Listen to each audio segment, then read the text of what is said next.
শুভ দুপুর বন্ধুরা, কেমন আছেন সবাই? পাপিয়াস কিউলিনারি আর্ট অ্যান্ড ব্লগের নতুন আরেকটি পর্বে আপনাদের সবাইকে স্বাগতম।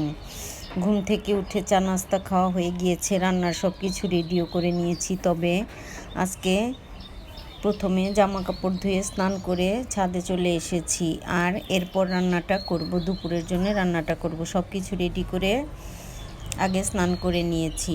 এবার রান্নাটা শুরু করে দিয়েছি। আজকে রান্না করব তেহারি, চিকেন তেহারি। আর এর জন্যই গরম গরম তেহারি রান্না করে যাতে সাথে সাথে পরিবেশন করা যায়, এজন্য ভাবলাম যে শীতের দিন তাড়াতাড়ি স্নানটা করে নেই, তারপর রান্নাটা করে নিব। আর তেহারির জন্য সব কিছু রেডি করে রেখে দিয়েছি, যাতে স্নানের পরে রান্না করতে গেলে আর কোনো ঝামেলা করতে না হয়। মাঝে মাঝে আমি এমনিতেও সকালের নাস্তা খাবার দাবার খেয়ে তারপর সব কিছু রেডি করে রেখে দেই, এরপর স্নান করে রান্নাটা করি। মাছ রান্না করলে নুন হলুদ মাখিয়ে রেখে দিয়ে তারপরে স্নানে যাই, তারপর স্নান করে এসে রান্নাবান্নার ঝামেলাটা করি। কথা বলতে বলতে আমার চিকেন তেহারি রান্নাটা প্রায় হয়েও গিয়েছে। প্রথমে চিকেনগুলো কষিয়ে রেখে দিয়েছিলাম, ঝোলটার মধ্যে চাউল দিয়ে দিয়েছি। এবার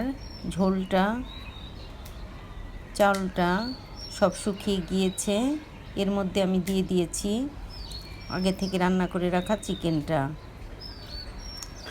এবার চিকেন তেহারিটা দমে রেখে দিয়েছিলাম 10 মিনিট, রান্নাটা আমার হয়েও গিয়েছে। আসলে মাঝে মাঝে মনে হয় কোনো ঝামেলাই করব না, একদম অল্প ঝামেলায় রান্নাটা শেষ করব, আর তখন এই ধরনের রান্নাগুলো করি।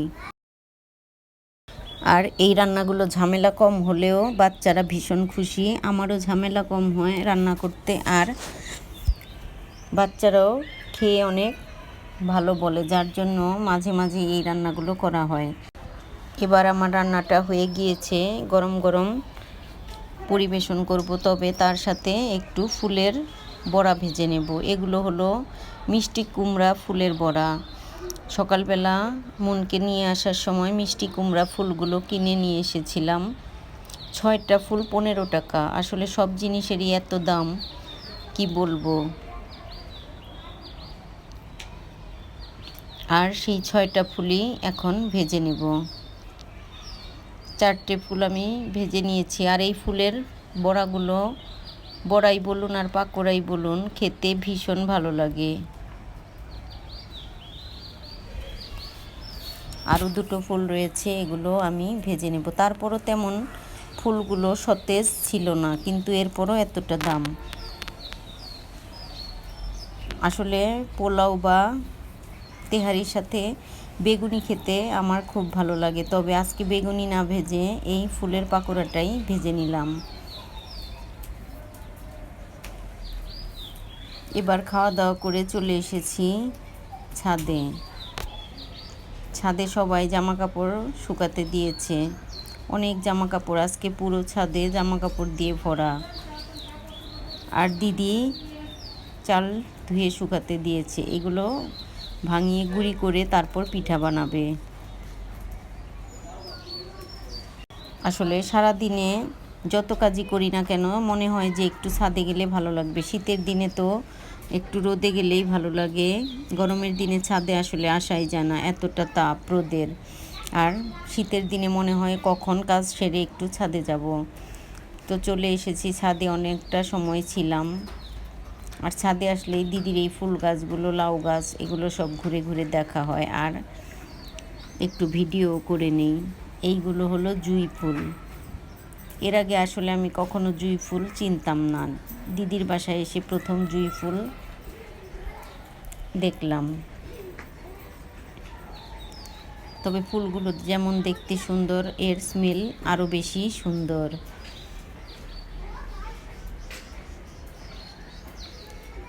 আর এটা হলো ধনেপাতা, দিদি অনেক ধনেপাতা বুনেছে আর হয়েছে অনেক সুন্দর। তবে বাচ্চাদের জন্য ফুল গাছগুলো উপরের ছাদে তুলে রেখেছে, যার জন্য এখন আর ভিডিও করা হয় না। তবে উপরে যেয়ে ভিডিও করতে পারি, কিন্তু মন চায় না যে আর উপরে যাই। এবার রাতের বেলা একটু মোগলাই বানাচ্ছিলাম। আসলে বিকেলে চায়ের সাথে কিছু না কিছু না বানালে ভালোই লাগে না। আর আজকে হঠাৎ করেই ভাবলাম যে একটু মোগলাই তৈরি করি। শীতের দিনে এবার মোগলাই খাওয়াই হয়নি। তবে মোগলাইটা শীত গরম সবসময় ভালো লাগে। বাজার থেকে কিনে আনলে মোগলাইটা যেন কেমন লাগে, আসলে ডিমটা তেমন ভালো লাগে না, যার জন্য বাসায় মোগলাইটা বানানোর চেষ্টা করি। একটা মোগলাই বানিয়ে আমি নিয়েও এসেছি, বাকি মোগলাইগুলো আবার বানিয়ে তারপর ভেজে নেব। আসলে মোগলাইগুলো একসঙ্গে বানিয়ে রাখা যায় না, একটা একটা করে বানিয়ে বা দুটো বানিয়ে ভাজলে তারপর ভালো হয়।